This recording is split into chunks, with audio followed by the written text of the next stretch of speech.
Hello, my name is He Who Is in the Water, and wanted to talk today about a deck that I've been playing in Star Wars Unlimited with the release of Twilight of the Republic, and the leader-based pairing that I've been working with is Asajj Ventress, Unparalleled Adversary with Droid Manufactory, which is a pairing that I have not really seen other folks talk about, and kind of uses the both parts of this equation in different ways in a lot of decks I've seen so far.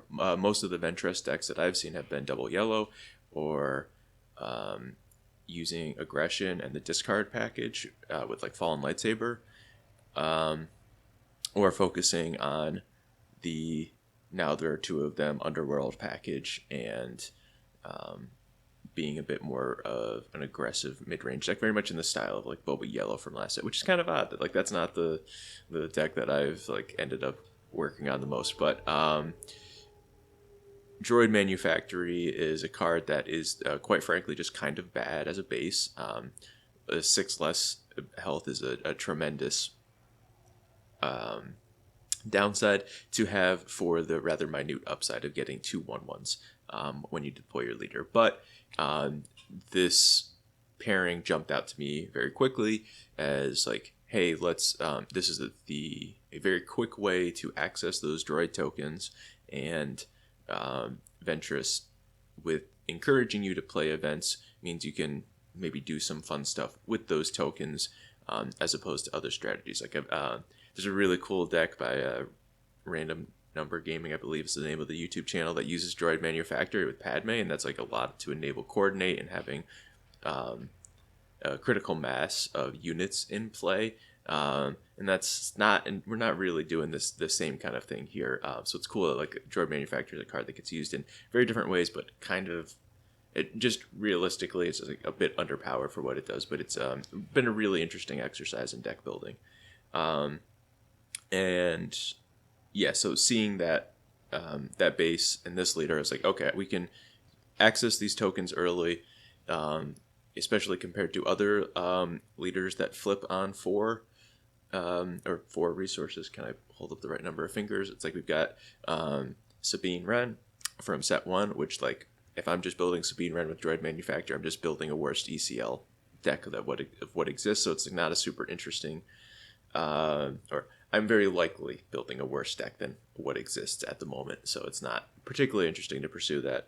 And the other leaders that flip on 4 are Kylo Ren and Lando Calrissian from set 2. Lando, again, just kind of the synergy would not be obvious to me of like how to use those tokens when you're focusing on smuggle. It does provide some like board advantage, and when Lando is like a deck that really struggles with the card advantage, despite that you draw 2 cards a turn in this game, he just chews their resources in a very different way. So that's a whole other problem to try and solve. Kylo, I think, is like actually pretty interesting with Droid Manufacturer. We'll talk about that later.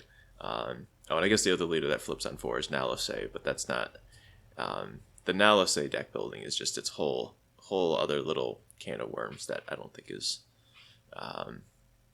super interesting at this time, but over time is going to become more and more interesting. So where I started with, kind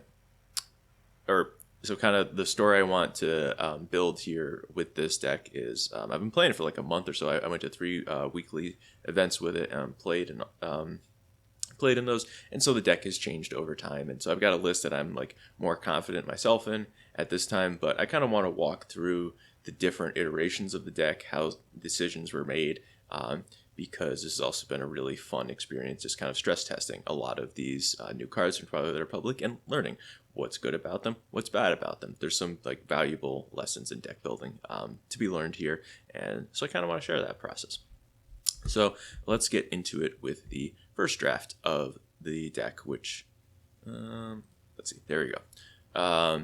So I've got the camera up here in the top left, because like almost all of these are Ventress Droid Manufactory decks. So yeah, those are kind of hoping you're familiar with the text of the cards. Again, I'm not going to spend a ton of time on that front. So this was a deck that I like did a little bit of play testing with myself, and of the brews that I had kind of come up with set 3 before the cards were totally available, this ended up being the one that appealed to me the most. So the big draw that I was going for here was that Droid Manufactory gives you 2 droid tokens on the 4 resource turn, which lets you play Bactoid, Spider Droid, and Hailfire Tank for 4 resources right away. So you're accessing these cards pretty significantly quickly than you're typically expected to. And my general thought was with that is like, okay, if you have these cards that are like cheated in, an incredible thing to do with them is cast Overwhelming Barrage, which is just shocker. Still a very good card. Was one of the most defining cards of the format for sets 1 and 2, and it hasn't quite been that way for set 3 for a variety of reasons. But that's a complicated issue I don't need to get into. But I was like, I'm going to put in a big droid, I'm going to use Overwhelming Barrage on it, and I'm just kind of going to have some support from the rest of the deck along the way. Resupply is a card that I think plays very well with Ventress, not necessarily well with other of like the 4 flip leaders. It can be a little bit weird, but this was like Overwhelming Barrage and Resupply were like the events that I was extremely excited to play with Ventress, because Overwhelming Barrage lets you spread out damage a lot as you choose, and then you can utilize her First Strike or something along those lines to have pretty minute control over the board. Similarly, Resupply lets you put Ventress into play turn 2 and have a 4/4 with First Strike, and then go into turn 3 with the 3/4 and your 2/1/1 friends. And so I was really just interested in exploring that. And a lot of the rest of the deck features some kind of good cards. Like at the time of playing this deck, like Greedo, No Good to Me Dead, Surprise Strike, Lurking TIE Phantom, were all just cards that I was interested in just playing as like good cards. I think that kind of, a lot of that fell apart rather quickly for me, both in the games and also just as a general understanding of the set 3 metagame developed, where No Good to Me Dead is not really a main deckable card, I think, at this time, where in sets 1 and 2, you had Boba leaders and Sabine leaders that you were pretty interested in stopping on their flip turn to buy a lot of tempo. Now it's really just the Sabines that you're trying to stop, and it's just much more narrow, and leaders are doing some different things now, where No Good to Me Dead is not quite always what you want. I still think it's a very good card, something you really want in your sideboards, and will kind of carry through the rest of these iterations. But that was like a big wake-up call that, like, oh, this card's not really what it was before. Similarly, Lurking TIE Phantom is just not... It's still good, because you got to check people on it, and a nice thing to have access to, but I love that Perilous Position is a fantastic blue removal spell that they added to this game. I hate that Lurking TIE Phantom doesn't do enough, because now it feels like there aren't individual cards to like add to your sideboard to help against the blue control deck, specifically like Bosk Blue. There aren't like individual problematic cards. It's like you have to build a strategy that's good against that, and not just like have sideboard cards that can like get you there, which is just more difficult to be quite frankly, when you're trying to build a deck. That is just a lot harder to do versus like Lurking TIE Phantom. We slap that bad boy in there and we're good to go. A lot of other reasons that card has just kind of failed. One of them being right next to it, which is Magna Guard Wing Leader, and that just like green villain, he has access to 3/4 space units on 3, and that just makes a big difference versus ECL decks that they can just actually kill this like very effectively. Those were kind of like the just kind of good cards that I was testing out on this shell. General Tag is as kind of talked about in my last video on set 3 deck building.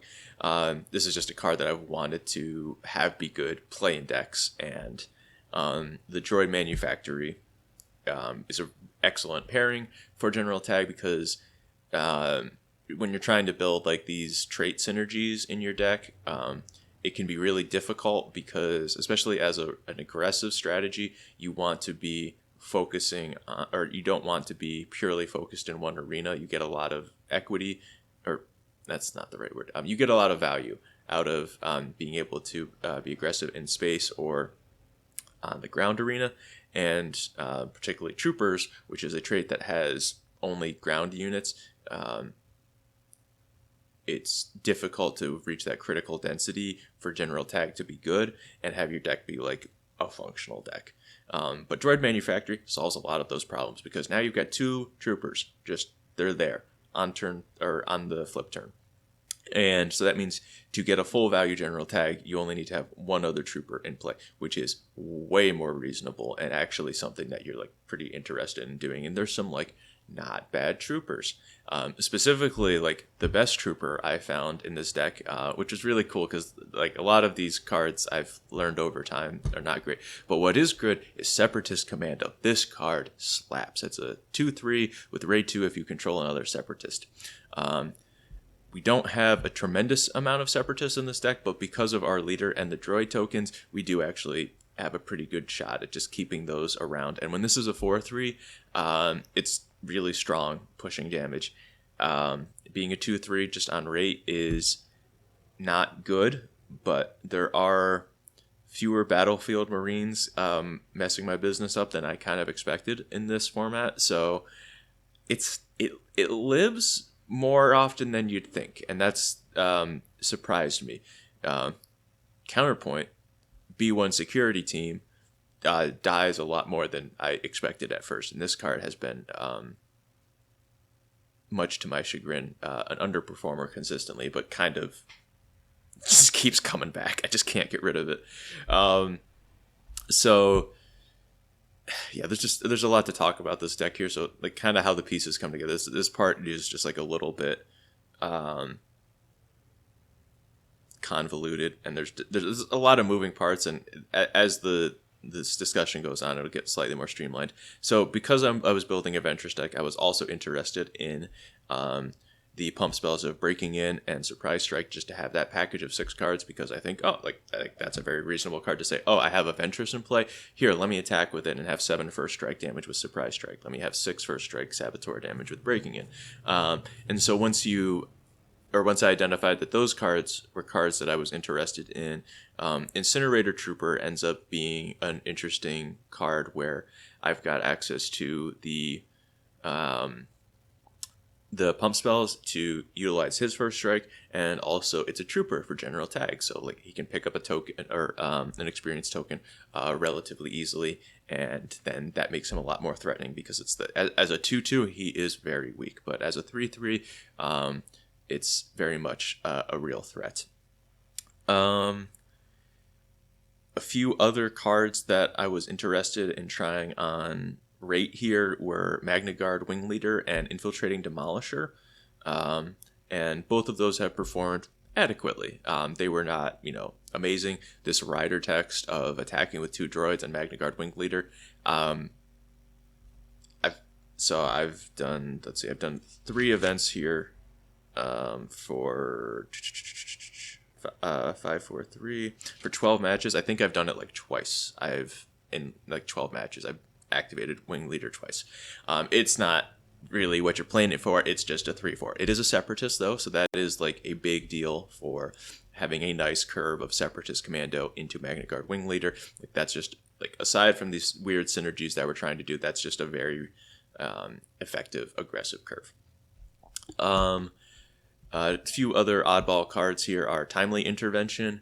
I really like the idea of this card, particularly because it lets you have a nice density of events for Ventress activations without impacting the cards you have in hand, because you can just smuggle this away pretty freely. I think in practice it's just off plan from what this deck wants to be doing, but it was really interesting. The one pairing here that was really cool was between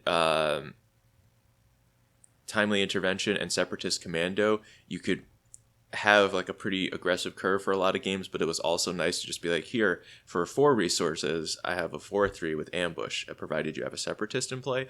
And that was actually like a pretty useful line to have access to. There weren't a ton of other great targets in this deck for timely intervention, but separatist commando, oddly enough, ended up being like pretty cool for that. And I think kind of the last card to talk about here is On the Doorstep, which is, I gotta say, I love On the Doorstep. It is such an elegant design for a limited environment where your 2 cunning villainy leaders are Jango Fett and Ventress, that it plays so well with both of them while being so simple. And if you've played this game for like the first couple of sets, like units that come into play ready are just like, wow, you really want to try this card. And it's been very okay. It hasn't been amazing, but it's been a very solid card for this deck, because with Ventress you can, as long as Ventress hasn't died that turn, you can get 4 essentially haste damage out of it, and that's a really useful effect to have access to. And this card also kind of gets better in later iterations of the deck, but also kind of gets worse because it is 4 resources to put 3 power and toughness into play, which is not a good rate for this game. As Infiltrating Demolisher, as just like a 4/5 for 4 is already like not quite getting there, and this is 3/3. So there's some real issues going on here, but I think it's had enough. This sideboard was just kind of, this was like week 2 of the format, so the sideboard was weird. These are just like fine cards, like Geonosis Patrol Fighter is something I've relied on for space aggro decks. Brain Invaders, I was worried about. Chancellor Palpatine decks, and I opened one of them, so I was like, I'm gonna get him with this one. It ended up not happening, but that's fine. And Change of Heart is a card that I've just like perpetually been in love with and just like never been that satisfied with, but also like I feel like versus a lot of the heroic blue mid-range with all of their sentinels that pose pretty big threats for this deck, or like Luke Skywalker's, Change of Heart is just one of the few things that gets you out of some of those tough situations when you're trying to just close the game out. Cunning kind of functions in a similar role for this deck, but I don't know what the right mix of that is, and that's something that still definitely working on for this deck. And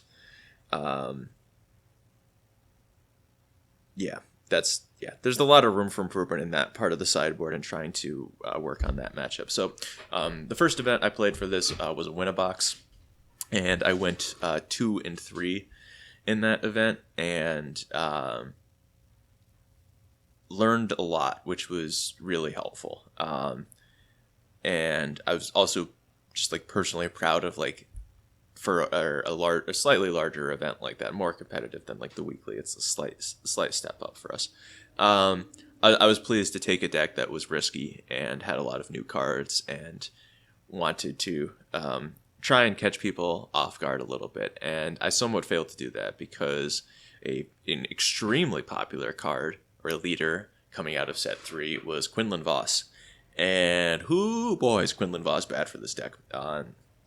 Lots of issues that deck poses, particularly the card R2D2, Full of Solutions.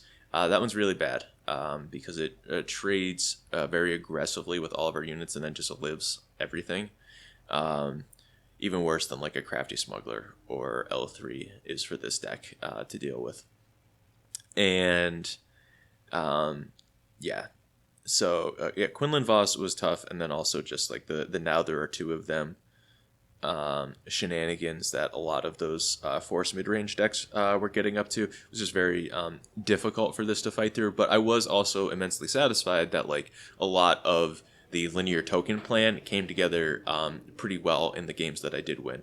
Separatist Commando was kind of the all-star at my best games, and General Tag was also very effective at adding a lot to the board at very little cost. Overwhelming Barrage was also key in a lot of the victories. One of the matches that I won was versus Sabine Yellow, and just having access to Overwhelming Barrage on some larger units here made that matchup go pretty well for me. But there was a lot of cards that I just kind of missed from the set that other folks suggested to me playing this, or other folks were playing against me. And so kind of like the biggest jump was playing this for the first week, and then the second week going to the next iteration. So let's talk about that one. There we go. Yeah, so this deck is this iteration was affectionately called "I don't know what Clear the Field is, and I'm not playing around it." And yeah, that was one of the issues I had in week one. Was a lot of the Cunning Force mid-range decks, because I played against 3 of them, or 4, I think it was, of the 5 rounds that I played. A lot of them had access to Clear the Field, which is a very difficult card for this deck to beat, but also one that I don't think you should really be expecting much of. So I kind of like.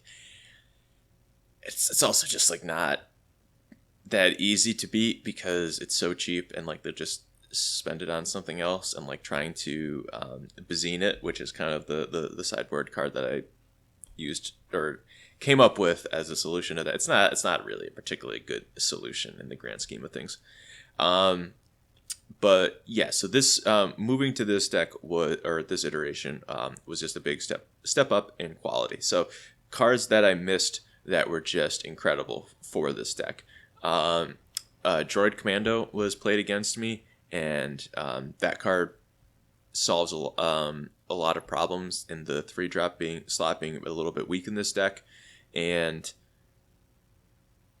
I guess kind of let me go back. I missed one of the points I was supposed to talk about. This is why I have notes, and I try to stick to them. Main takeaway from this build: these units are not good. The exploit synergies. This was just a failure. These units, I put them into play, and they were removed. They were waylaid. They were Fell the Dragon. They were just not disruptive to my opponents, and this part of the strategy just did not play out effectively. And I think one of the big realizations that I came to was that even though I am putting myself at immense risk to play Droid Manufactory, and these units are actually not that impressive to play on turn 4 because these resources matter, and I am sacrificing resources that matter to play this. So instead of playing a 4 resource 5/6, really what I'm playing is 4 resources for a 3/4 because I've already got 2 power and toughness into play. So I'm just putting 3/4 into play for my 4 resources, and that's not a great use of my time. Similarly for Hailfire Tank, I'm just putting a 5/4 no text into play. These both do nice things with Overwhelming Barrage because you get to a higher ceiling quicker on that, but in general, you're not really in matchups where Overwhelming Barrage is good. You're not terribly worried. It tends not to be the most difficult to find a good target for Overwhelming Barrage. The card is just kind of good, and whatever you have lying around is going to be useful with it. So, ended up almost feeling kind of win more that if these cards stuck around and they were good, then the Overwhelming Barrage was nuts, but they were just also not good in a lot of situations. So that was really, I was most interested in moving away from this package, and the token aggressive package was more interesting. And so the second iteration, to circle back to my thoughts here, is looking to improve upon that a lot. So the 3 main cards here that were massive leaps forward were that Droid Commando that I mentioned before, which just is a great Separatist 3-drop that helps to control the ground game a lot more while applying a lot of pressure, and is kind of effectively redundancy for Separatist Commando. And I'm going to confuse those card names, but they're just the Commando friends. They're 4/3s. They work great together, not so great apart. Another one, which is just from seeing tournaments, what was everything that was going on, what people were playing. This Elite P-38 Starfighter, this card's nuts.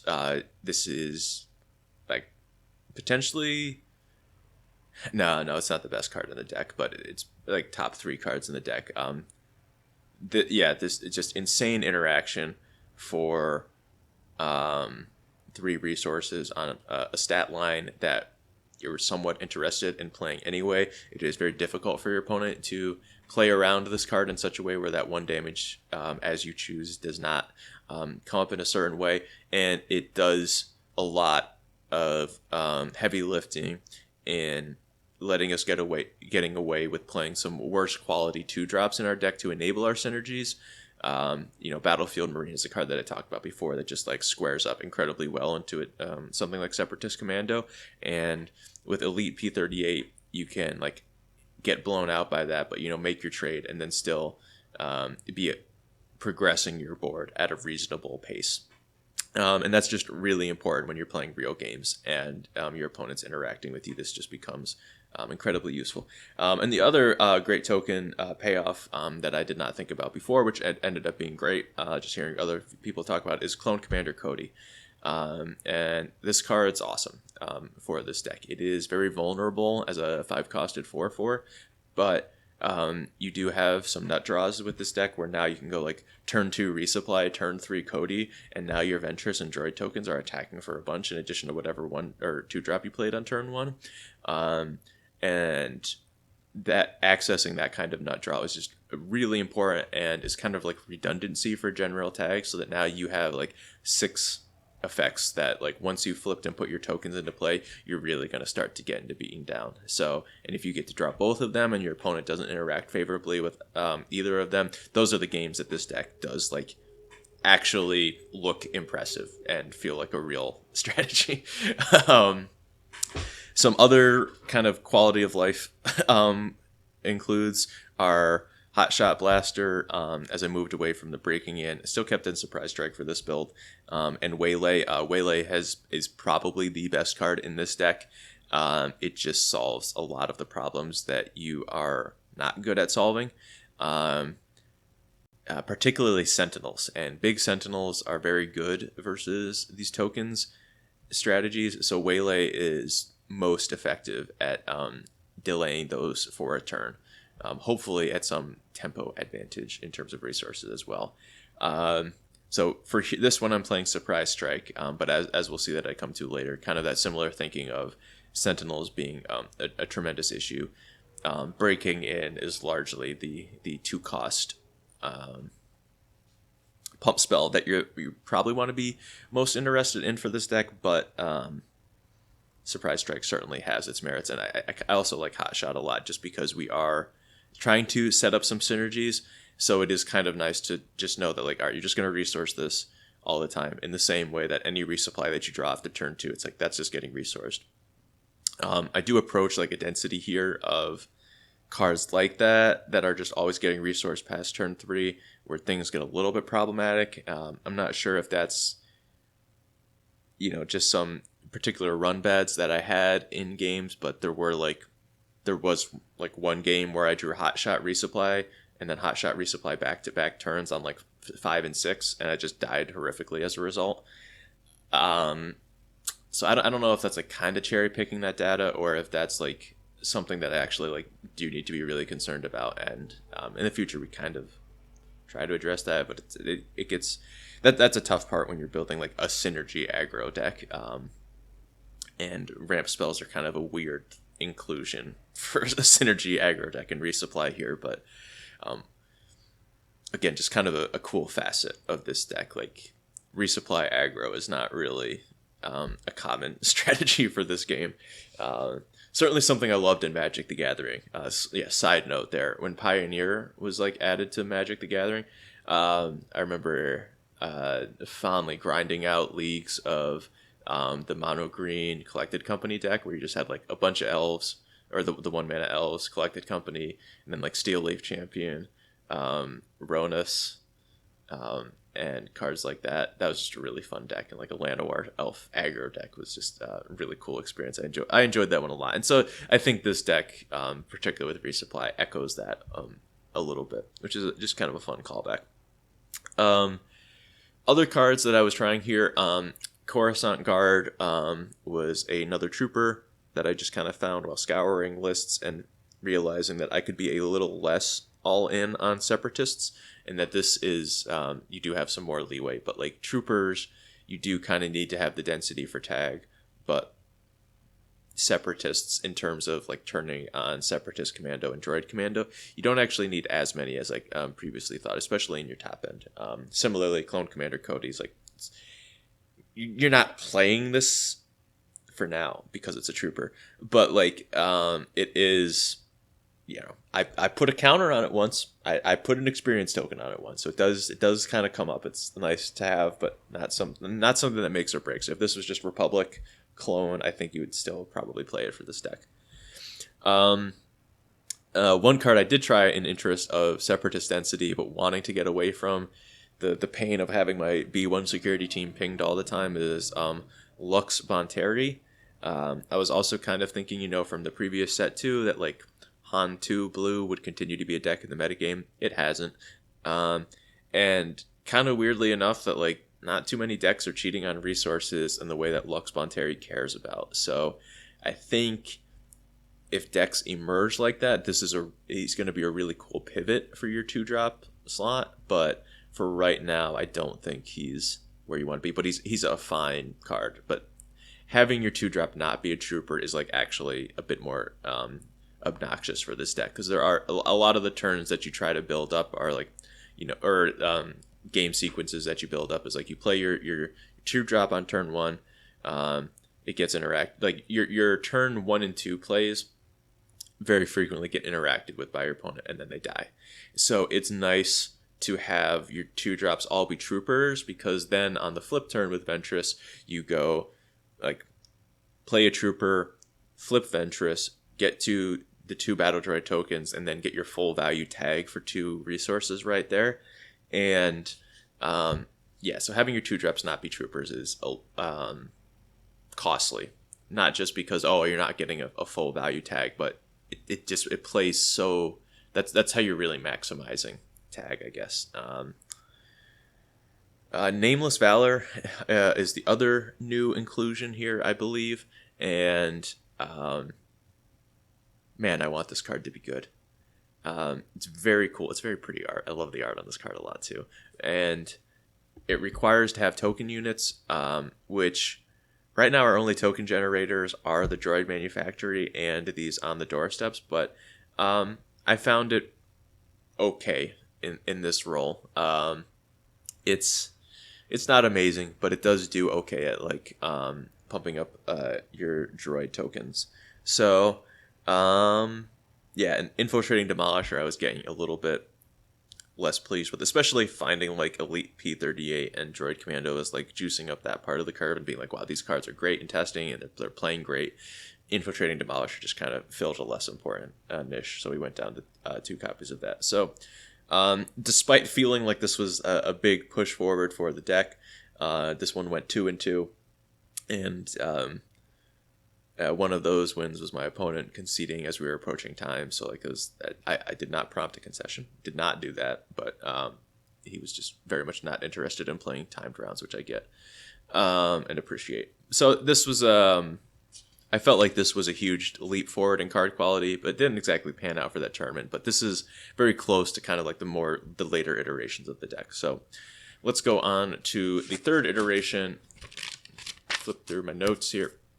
And what changes we made for this one. I believe, so this one, this still has the same name. This is where it gets a little confusing.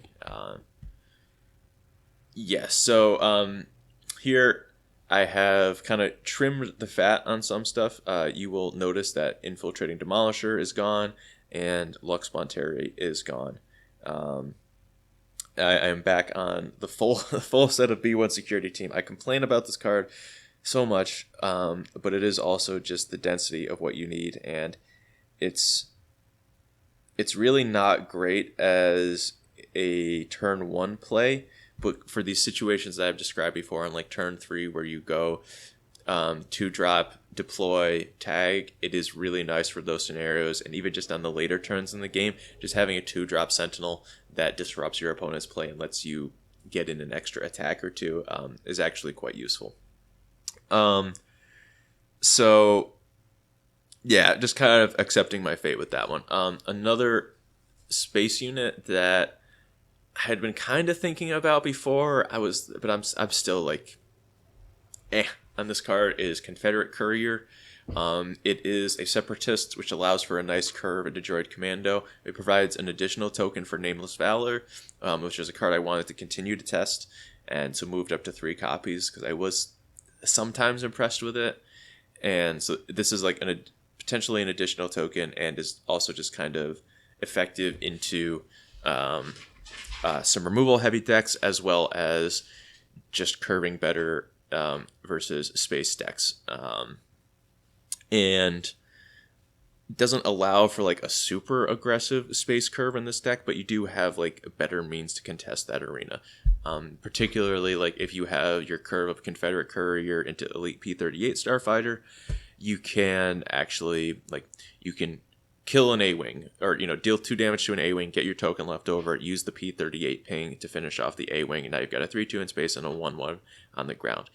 Those kinds of exchanges were something I was interested in, especially in fighting against Django Tarkintown as a deck. So I think it's okay for now. And I am once again cognizant of like how many X1s I'm adding to the deck, and I've got Greedo, B1 Security Team, and Confederate Courier. Yeah, Greedo is another card I just kind of haven't really talked about. It's just been fine the entire time. Like, it's not incredible, but we do have like a higher density of non-unit spells than most decks because we rely on Droid Manufactory for making units, and we've got like On the Doorstep that's like in the middle, or it's a unit and a non-unit card. So our Greedo hits are actually much better than most traditional aggro decks in this deck.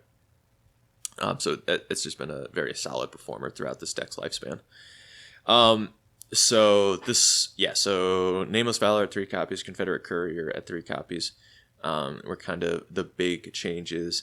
And then in the top end, I was interested in trying out a few other cards to try to manage some board states, because I feel like pretty good about more of this core, and I recognize that I am getting to some of the later turns more often. So what kind of cards were interested in mopping that up? Friend of the channel, Rich, suggested Cad Bane as a unit for this, and I like the idea of this a lot. As I talked about in the last iteration, we do have a number of these cards in Resupply and Hotshot that we do just kind of resource aggressively on the later turns, and so it's like actually not that crazy to hit 7 resources despite how low the rest of our curve is. So it is ostensibly useful. I haven't really had games where it's like popped off or like done crazy stuff, so I don't have like great testing information on it, but at time of this combat, it's like a very fine card to include. I don't know how many copies is going to be like the right amount to go up to, but like definitely this first copy, pretty fine. And I think it adds some good value to the deck. But I am like just kind of in general interested in exploring kind of these top end options, and really what these singletons here represent are just like test cards that I want to test. Decision that I wasn't super happy with in retrospect, which is now this is like the second time I've done this. Talking on the channel this way, I cut Surprise Strikes. I don't, and I think my idea was that like Nameless Valor is kind of what I'm playing in place of that. I don't really like that plan, and I think the pump spells are probably going to be better than that. And that is largely what I learned from this tournament, is I think Nameless Valor is just not quite powerful enough for this deck, and unfortunately I also don't think it's something I want to try again in the future. I just think 1 resource for 2/2 is not enough to really be interested in this card. I think if it was 3/2 or 3/3, I'd be a lot more interested in playing Nameless Valor, but I feel somewhat confident at this time it's just not something you ever want to register in any particular constructed deck. But that's like, listen, that's good information to learn. It feels like very sad saying that because I like the card, but it's we gotta learn that somehow, and I'm sure most other people looked at the spoiler season and came to a similar conclusion, but I can put my mind to rest at that, which is I guess worth something. But despite all of that negativity The weekly event that I played this at was on the smaller side. It was only 8 players, but I ended up 3-0ing it and winning the event, which was really cool. So it was nice to feel that this deck has some like actual legs. And so coming off of that event, and as I've talked about here, there are like some changes I would like to see going forward with it. And so let's talk about kind of the final, or the finalish, but probably not version of this deck. Let's get that lined up. And so yeah, the cuts that I wanted to talk about there were specifically Nameless Valor, and then the 1 of Change of Heart and the 1 of Cad Bane are really just not, I think, what you want for the main deck. And I like the idea of Nameless Valor. Like, I think having 3 pump spells is like a good spot for this deck, and I think at this time breaking in is just really where you want to be. Again, Sentinels are a big issue, and another card that I learned through my own testing that's a big issue is the Client, specifically out of Bosk Blue, is terrifying for this deck. That even if I'm not, like, even if I was more conscientious of the X1s that I put into play, I'm every game going to feed 2 Droid Manufactory tokens to the Client, and that's just a really bad place to be. So breaking in is crucial for that point of interaction, in addition to like Waylay. P38 tagging the shield token is also good, but the Client is a card that you like desperately need to be thinking about answering with this deck, and so breaking in, I think, is going to be the pump spell of choice for that. As I mentioned before, I was feeling an additional growing tension of like having all of these cards in my deck that I just want to resource 100% of the time on the later turns with Resupply and Hot Shot. So I'm going down to 2 Hot Shots. I don't feel like that's going to make a tremendous difference in the games that I play, but I think might make a difference in how many cards I have to throw away to resourcing and how efficient they are. So I'm flexible on that number. And I've got these 3 other singletons that I'm trying, or I want to try out. So I'm thinking of this iteration of the list as in, there's a planetary qualifier tomorrow, I have to play this, and what would I bring? And so I still have a couple of these 1-ofs here that are not horrible cards, but I'm interested in seeing how they perform. I think Ryloth Militia is similar to Separatist Commando and has the Trooper trait, so it is potentially a good fit with this curve. I don't know how many of this you would want to play, because then you have a bunch of troopers that are not Separatists, and so the 2 Separatist trait cards that we have to care about is Separatist Commando and Droid Commando. So I am suspicious about just immediately going up to 3 copies of this card to try it out, but there's a chance that it might be right. And I think a lot of the difficulty with this deck, some of the awkward clunkiness that can be a problem, is that we are trying to assemble trooper synergies and we are trying to assemble Separatist synergies. It would be nice to just pick one of those and be more effective at consistently doing that, but I think there's just not the card quality there to do that, so we're kind of just doing a little bit of both in this deck. In future sets, that would be something I'm very much keeping an eye out for, and realistically that probably means this deck becomes more of a trooper synergy deck, because that's the kind of cards that we'll likely get more copies of, and Separatist cards are unlikely to be as popular in sets, or as frequently showing up in sets. But I could be wrong on that. Very, very open to being wrong on that. But it's just, these are the kind of things to be on the lookout for in the future. Cunning is kind of a similar spot to Change of Heart and Cad Bane, where it's going to be this expensive card because it'll cost 6 in this deck. It's an expensive card that kind of breaks up board stalls, can deal with a Sentinel, and most Sentinels have 4 power or less. Certainly not all, but most of the ones that see play are going to have around 4 or less power. So Cunning can interact with that, provide some additional value on top of that. The question of gaining control of the Sentinel versus exhausting a couple units or giving something +4/+0, that utility is an interesting question. I'm not sure how to best tease that apart, but obviously I still like Change of Heart here. Because if the board is empty and I've been dealt, like my units have been dealt with, Change of Heart also just can kill your opponent in a more surprising way. So it's possible that still might be the right choice here. And the other singleton we're trying here is Snapshot Reflexes, and this is I'm predominantly thinking about this card as a band-aid for a big issue that I haven't talked about so far with this deck. Yeah, I probably should have mentioned this a little bit earlier. Ventress kind of sucks. She's awesome, but she's also just like not great. 4 health on the leader flip is really, really bad. She dies to everything. Open fire, 4 LOM, K2SO with ECL, Wampa. There's just a lot of really efficient ways for your opponent to interact with her, and that was also like a big reason in some of the earlier builds that I moved away from playing 3 surprise strike and 3 breaking ins to just like having one of those, and then these hot shots that, hot shot doesn't play great with Ventress, but like you're not untapping with a Ventress that often. You're just really not. So I still think she's the right leader for this deck. I think she does a lot, but she's not.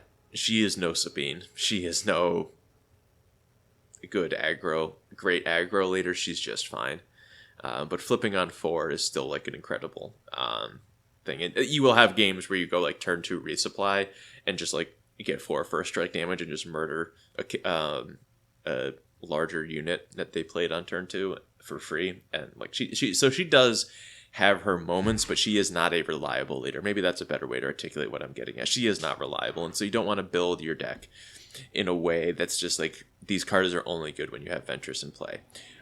Unfortunately, like Snapshot is sort of a card that I'm looking at as like getting that extra point of health on Ventress is crucial to letting her survive a lot of exchanges, and definitely makes me appreciate Sabine Wren as a leader. That like the 2/5 is like way better than a 3/4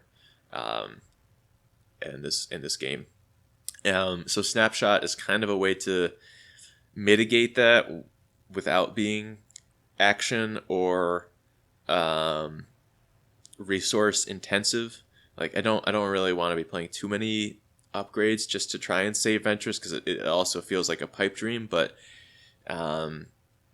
particularly I think like shaving this 3rd hotshot blaster for 1 Snapshot Reflexes does not feel like it does not feel like a drastic change for the deck. So I want to try it out and see if maybe getting that additional point of health on Ventress makes her stickier as a leader, and then maybe something I should be considering more of. But other than that, this build is like largely the cards that we have been talking about thus far.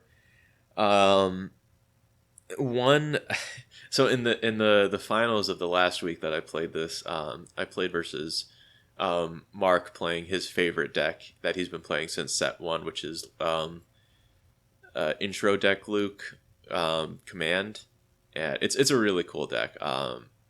He loves it, and it's very scary. I mean I lost game 1 in horrific fashion in that match, where he was just recurring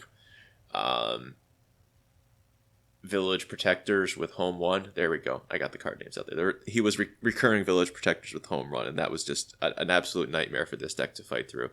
And I just like barely won with a cheeky Change of Heart play, and there was a really cool board state where a Waylay ended up getting me the win too. Where was I going with that? Oh, right. So one of the decisions that I kind of came to in that match, so Luke obviously gives a lot of shields to their units, and for the first time, I think like with any build of this deck, I boarded out my overwhelming barrages, which was really funny and something I commented on at the time. But his units are just so much bigger, and I think it was the right call for that particular game. But that one particular sideboard decision does have me thinking that like or have it more on the chopping block that like Overwhelming Barrage has been kind of a sacred cow of this deck since its inception, and I am not certain that that is the best card to be playing going forward, because again, the Ventress does not stick around often. If you Overwhelming Barrage with a Cody in play, you are living the dream, but that is also like you have untapped with the Commander Cody. That's a good place for your deck to be already. So it does feel a little bit win more. I think just as a pump spell, like I think it might still just be good enough in this deck. But I am open to the idea of cutting Overwhelming Barrage and looking at some other options. Perhaps the card I should look at first, though, is on the doorstep. As I talked about earlier, it is only 3 power and toughness for 4 resources. It does come into play ready. And I have had turns where on the 6 resource turn, I go on the doorstep and then general tag, and then I have 6 power and units that are ready to deal damage right away. So it is a very powerful. Both of these are very powerful cards in the deck, but they are expensive and they are clunky, and they're not necessarily what the format is caring about. So I am considering other ways to build this deck without this as like part of this top end. But I also feel like I'm sort of starting to second guess myself when I reach this part in the deck building thing. Like I feel like I've been looking at this deck for too long now that I don't appreciate some of like the actual synergies that I've put together. And if I like trim these cards, then I'm just like losing a lot of the power that this deck has slowly gotten over time. And if I'm cutting these, then like I'm thinking about lowering the curve. And an issue that we've had with lowering the curve is that like the card quality is not particularly deep in a lot of these areas, as noted by I'm still playing B1 Security Team and I'm not happy about it, but I'm gonna keep doing it for now. But like I'm not happy about B1 Security Team. The promo is really pretty though. I do like that. But like this card is very underwhelming at times, but it fits the needs that I have right now, and so I'm scared of like going further off path from these cards, and I don't know exactly where that'll lead me, but I'm like pretty happy with where this deck is. Like I think, so this is largely what I would recommend to you, the viewer. If you're interested in playing this deck, this list right here is what I would be probably recommending. Take these singletons, do whatever, like the snapshots, the militia, and the cunning. Play whatever you want in that slot. Do something. If there was a card earlier that we talked about that you found appealing and you're like, that card's really cool, play that one. I've been looking. This is really where I feel like I've been looking at this list for too long. That these 3 slots, I could talk myself in a circle and convince myself to play anything in these. These are definitively your flex slots. As much as I hate that term, because it's so ambiguous, but like that is definitely the more flexible part of this deck. So whatever appeals to you for that, give that a shot. I am considering playing this deck for the planetary qualifiers that I want to participate in, just because, similar to playing it at that Winnabox in the beginning, I don't think it's necessarily the most competitive deck, but I'll never get better with it, and the list will never improve if I don't continue to try. So I am like somewhat interested in continuing to try on that front. But I may also just be beating my head against a wall at this point. And as I've talked about card quality, it just might not be there for this deck to get much better. It absolutely can get better because I'm one person working alone, and that's just not, or I have had a lot of helpful insight from a lot of friends as well. But like, just realistically, other people getting their hands on this is going to make this deck better than just me working on it by myself. But definitely part of wanting to make a video talking about it. But so there is room for improvement. I don't know how much of that I can get to by myself, but I also kind of want to try it too. So we'll see how it goes for that. This from the testing that I've done, this deck is awesome into Django Tarkin Town. It is a lot faster on the ground, and we go wide enough that it's very difficult for Django to like effectively interact with all of these avenues that we're showing, in addition to having a couple space units that interact reasonably well with him.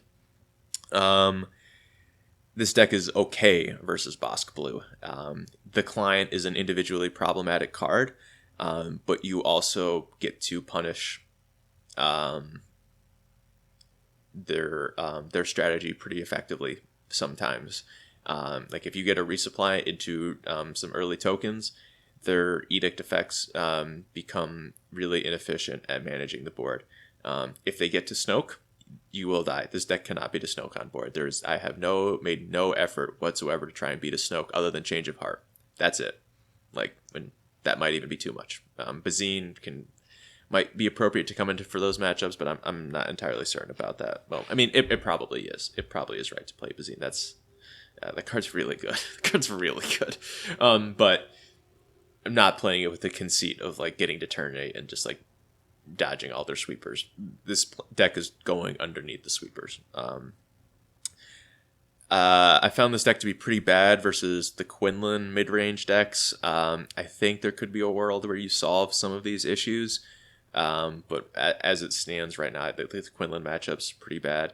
And the one that's felt the worst, though, is Sabine Green. That matchup has felt just very untenable.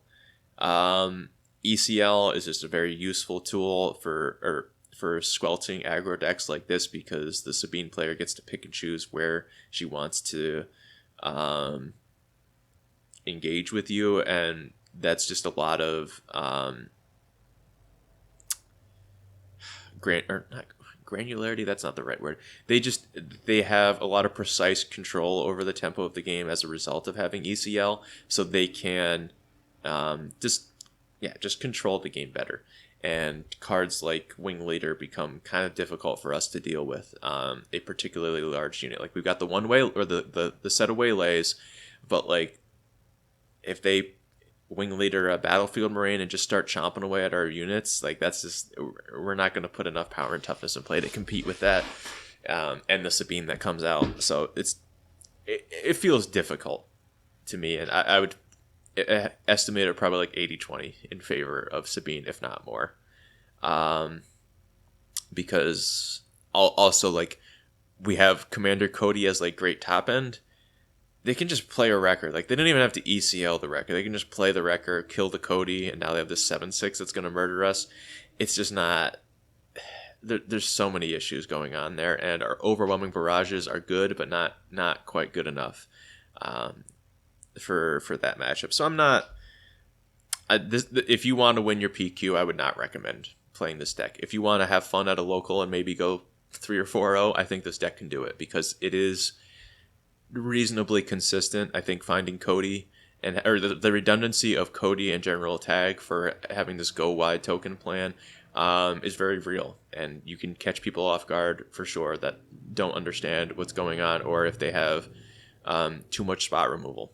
Like I've played versus Iden Blue a couple times with this, and it feels really good, because they just, unless they have Equalize in their board or Disruptive Burst, which is not really a particularly common plan for Iden Blue to be doing at this time, you can really punish them. So this deck does have play. It does fill a role in the metagame that like maybe there will be the right time where this is like the right tool. That probably is another set or two away though, because I feel like we're missing a few cards here to really pop off. But I think this is a deck I know I'm personally keeping my eye on this. Like I don't know if this is going to be what I play forever, but I want to come back to this in the future, because I think there is something here, and given some time, maybe some different ideas. Maybe I just like one thing I think about is like just abandoning the Separatist altogether. I have like Separatist Commando. This one has been like my favorite card in this deck, just because it's unique in its role in this deck, and you get to use it pretty effectively. But maybe that's just not the place that we need to be. So I have 2 other untested lists that I want to talk about just for a few minutes here. So this is these decks that I'm talking about are like related to this, but branching off in a very different direction. So first, what I want to talk about is a build of this deck that implements, now there are 2 of them, because some of the power that I've talked about in this deck is going like resupply into Commander Cody. Now there are 2 of them is another great way to use your turn 2 of 3 resources to put a 5-cost unit into play, specifically Commander Cody. And so let's talk about that. So, we're still on Ventress Droid Manufactory for this. The sideboard's largely the same. But we've got, now there are 2 of them, and largely the same cast of characters for our 2 drops to do this. So we're looking at troopers. In the interest of like actually having a unit survive to put the now there are 2 of them into play, I'm not even bothering with B1 security squad, and I'm just definitely doing the Ryloth militia for this. I don't know if that's correct, but this is a more aggressive take on that sentiment that I've had. And so we have a couple of 2-drop troopers here, 9 copies, and we've also got these Confederate couriers, which if they trade off, it do present you with a trooper token. So there are like game states where this can set you up for a turn 2. Now there are 2 of them, despite not having like the best synergies up front. So the things that we're putting into play, first one, Commander Cody, very much interested in that, just plays great with all of the tokens. The second one, which I was really excited to find, is Steadfast Battalion. A card that was tremendously fun in set 1 with Sabine Rebels, and a card that I have very fond memories of already. So I'm already a little sentimental for this game, which is fantastic. Love to be that way. And so a turn 2 Steadfast Battalion is pretty powerful, specifically with Ventress. So like you go turn 1, a trooper, turn 2, now there are 2 of them. Here comes Steadfast Battalion. Turn 3, flip your Ventress. Now your Steadfast Battalion is attacking for 7 damage in essence, or protecting your Ventress. You've got some more play that way as well. So, or similarly, you just go turn 1 unit, turn 2 resupply, turn 3 Steadfast Battalion and Ventress, and now you're not getting the trigger right away, but you are able to access it sooner than other decks might be. So I think that's a very exciting card to look at this. I do not like a lot of how many now there are 2 of them decks are built at large. I think you really want to have at least 9 on both sides of the equation. You want to have 9 things to help put into play, and at least 9 things to start with, and 9 things to cheat into play. So I don't know if that might be overly simplistic deck building, but I do think it's I want more rather than less. And so kind of the best of the rest that I've come up with, which is why I'm not pursuing this as like the best iteration of this deck, but it's something to look at, is B2 Legionnaires, which is a 5/4 Sentinel Overwhelm. But it's a Separatist and it's a Trooper. So it gets put into play off of all 4 of our turn 1 plays. Greedo's not really a turn 1 play in this deck. It's like a turn 2 or turn 3. It's not. That's a semantic point, but yeah, we're not really looking to put Greedo into play turn 1. Most decks are not. That's not why people play Greedo. But yeah, so B2 Legionnaires is that's kind of my third option there. I'm not particularly in love with it, but it is a Sentinel that kills Sabine. Makes it difficult for her to attack, and that kind of felt like the best role I could find another 5-drop to play here. Another option that I thought about last night was 5s, the unit 5s, which is a 5/5 clone trooper, I think, probably Republic. But we do have 2 other clone units in the deck, and we do have a good number of events, so it is not entirely unfeasible to do that.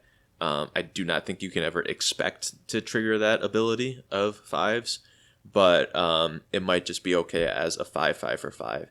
I think the Sentinel on the Legionnaires makes this like slightly more interesting for me at the moment, because of how fragile Ventress is. That I think protecting her in this way is interesting. So, yeah. I felt that with adding this many 5-drops to the deck, Overwhelming Barrage became a little bit worse. Now just saying it out loud as I'm looking at this deck, I think it would make way more sense to cut on the doorstep, because this is going to be our clunky top end anyway, and just play Overwhelming Barrage and accept that we have 12 5-drops in our weird deck, and that just is, we're just going to have to aggressively resource them. But both of these units are just going to be good to Overwhelming Barrage, so I think I just got to let the on the doorstep go and accept that we can only do so many wonky synergies with this deck. You can't do everything, and this has got to be, I think, probably just the least powerful one while we work with now. There are 2 of them, so making that change, I think this is just another interesting direction that you could take this shell. And something I might test out in the future, but I'm not sure. I am a little bit more skeptical of this, but we'll see how it goes. I'm just balancing all of these traits of separatists and troopers, and if 5s ends up being the play, then like, how does that affect the number of clones that you want to play? Does that mean you're no longer playing separatists at all? It's a very complicated question to balance, and I just haven't felt like this was the right use of my time so far, but it might be. So maybe one of y'all looks at this and has a flash of inspiration that that you see some fat here that you can trim, and I'd love to hear that and how you might build this differently, because it's a problem I haven't felt I've solved yet. And the last list I want to talk about is a slight departure from what we've been doing before, and something I alluded to way back at the beginning of this video. Oh god, an hour ago. This is, let's move the camera down here for this part. And this is, because I didn't construct a sideboard for this deck yet. This I'm thinking about using Kylo and Droid Manufactory. So Kylo is another leader that flips on 4 and has some, plugs some of the holes that I've talked about. The lack of a good 2-drop space unit. Confederate Courier is not an amazing card, but Kylo's Tithe Silencer is great, so that's a nice one to include there. We do have some additional troopers and Death Star Stormtrooper, which I think is a great addition to this kind of strategy. And Relentless Rocket Droid is another trooper payoff that lets you have a 5/5 for 4, which I think is like pretty interesting. I have not tested this deck at all, so I don't know if this is actually good. The unit, or there's 2 unit Bo-Katan Krizzes now. I haven't gotten to that part of the shows yet. I don't know how to pronounce her name other than just Bo-Katan, because that's what everybody says around me. She is a weaker trooper synergy, but it's also like probably slightly better than Ryloth Militia. So I feel like I have built this deck to be good with General Tag. I am not building this deck to be good with Bo-Katan. Bo-Katan is here because she kind of fits some of the needs, right? If that makes sense. I'm not interested in working around her. She's here because she fits the bill. As opposed to like Relentless Rocket Droid, I'm a little interested in working around Relentless Rocket Droid. That's a 5/5 for 4. Is a stat line that we don't see much of, and so that could potentially be something I'm very interested in it. And another interesting 4-drop here is Brain Invaders. I don't know if this is good, but like it makes Kylo Ren just always a 5/4 when he's in play, in addition to the disruption that it offers against opposing leaders. So I think this might be aggressive enough to effectively utilize that, and then we've still got like the OB Commander Cody stuff that we've been talking about. Fallen Lightsabers is also another cool way to utilize Kylo Ren, and then we've just got a couple other like rando units filling out the 3-drop slot, like Phase 3 Dark Trooper and Bold Recon Commando are just acceptable troopers at 3 cost. I'm sure somebody can find a better way to use these deck slots. Confederate Tri-Fighter is just a fine 3 cost ship. Might be better as punishing 1 for the extra point of health, or it might the healing or stopping the healing is also potentially interesting. Also important just to think about this card in general, and something that I talked with another friend, Nikki, yesterday. who was trying to convince me not to play this card in the Django Tarkentown sideboard, which he did convince me not to play this, is that this card is very bad against removal that heals. So specifically Vigilance just doesn't care about this card. It just kills it, and then you heal 5 anyway because now the unit's no longer in play. I don't believe that Wolf is a trooper, so it's not... He was trying to convince me that Wolf was better than Confederate Tri-Fighter, and I think he's right, specifically for Django Tarkentown. I'm not sure about this deck, where if Wolf is not a trooper, it is a lot less interesting to us as a 2-drop, but maybe he is. Hold on, I've got the card over here. Give me 5 seconds.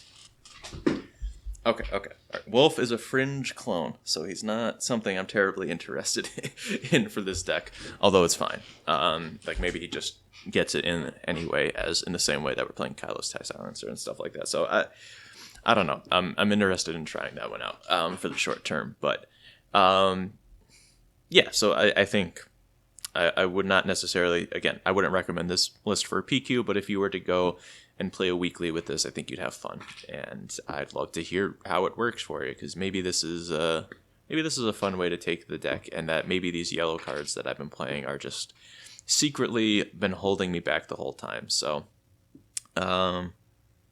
interested to see how this goes. Although there are some concerns that, like, yeah, I get to access these, like, cool 4 and 5 drops in this Kylo Ren deck, but, like, do you want to play 4 and 5 drops with Kylo Ren? Because then you're just going to have cards stuck in your hand. I don't know if that's good. Obviously, his leader ability lets you shuffle or chuck away some of them, but I don't know. It's weird. This might just be a bad build of a Kylo deck too. So yeah, curious what people think about this one too. But that's kind of what I have for today. So I say that like that was still like, this is going to end up probably being like an hour and a half or so me talking. So appreciate you hanging out and listening through a lot of these ramblings. It's been, I have learned a lot through building and iterating on this Ventress Droid Manufactory deck. Just like a lot of good deck building lessons for Star Wars Unlimited. Do those lessons matter? Probably not immediately. There's not even decks in the format that are particularly close to what I've been working on here, so I don't think there's like any great takeaway from this, but I think the process has been very enlightening for me, and hopefully something that's made me a better player and deck builder. So let me know, did you enjoy this process of the video talking about these different iterations of the deck, what some of their strengths and weaknesses were, and these larger swath of cards that I've talked about? Or do you think I kind of lost the plot a little bit and I should just like have this final iteration that I talked about and like just leave it at that and not make it more confusing than it already is, with like 4 different iterations of just very similar decks that are like 10, 15 cards different. So yeah, but really appreciate you sticking around. We'll see. I do have, let's see, let me look at my schedule. There's like at least 4 planetary qualifiers that I'm looking to participate in the Northeast. So we'll see if I have the courage to play this deck there, or if I find something else that I really want to play. I'm kind of leaning towards Bosk Blue being the best deck in the format, but that's a metagame discussion for another time. So I'm kind of between those two on like what I want to play. Yeah, we'll see how it goes. I also want to just like set this down for a little bit and come back in like 2 weeks or so, and then try testing with it again, because I've just been looking at it for too long and I'm getting myself confused. But it's been exciting to try, and I hope that, you know, my general enthusiasm for this archetype has been at least fun to engage with, because it's doing really cool stuff. Even if it's not particularly good, it is really cool, and that's been fun. So yeah, I'm rambling too long. This outro didn't need to be this long, but yeah, genuinely thank you for watching. Hope you all have a happy holidays, and I'll see you next time.